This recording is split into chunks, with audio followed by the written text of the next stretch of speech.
You and I both know that boxing is an incredible full body workout.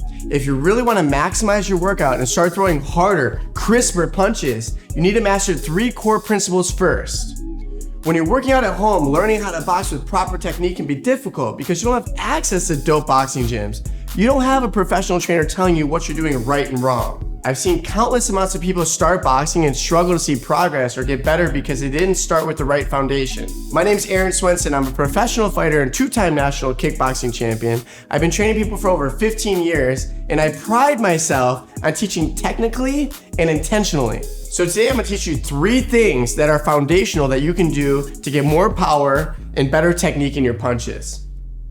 First is your stance. Now, when you're in your stance, your feet are a little bit wider than shoulder width. One thing I see a lot is you're standing too sideways. When you're too sideways, you're off balance and you can't rotate when you throw a rear hand across. So you need to have that rear leg staggered. If there were a line down the middle, your lead foot's on one side, your back foot's on the other. So make sure you're a little bit squared up, not too square because you're too open, and not too sideways, but find that line down the middle. When you face the bag basically splits your legs. So that way you can push off when you throw your punches.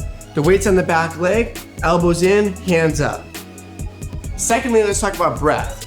When you punch, you need to breathe, because when you breathe, you engage your abs. When you engage your abs, you hit harder and stronger.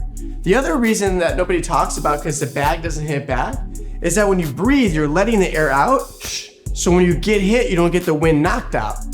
You get the wind knocked out of you when you don't breathe. So somebody punches me, that's when I drop, right? But if I can anticipate, I'm letting the air out, I'm engaging my abs, so I'm good.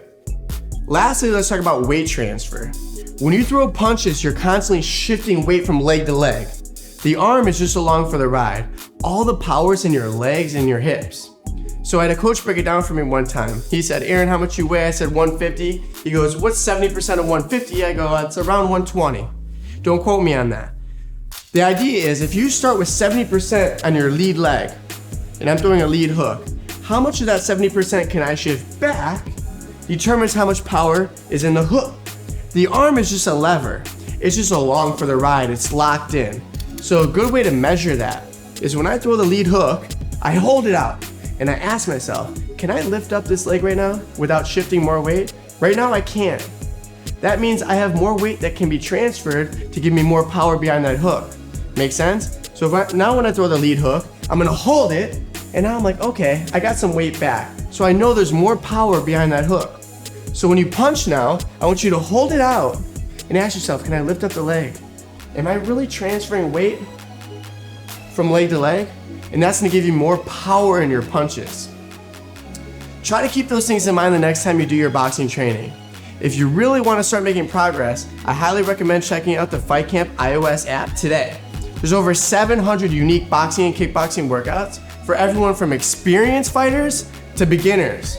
Not only is this content top tier, but you also get one-of-a-kind punch trackers that track your progress along the way. Download the Fight Camp app right now on your iOS device and get started with your first workout for free with me, Aaron Swenson. I'll see you over there.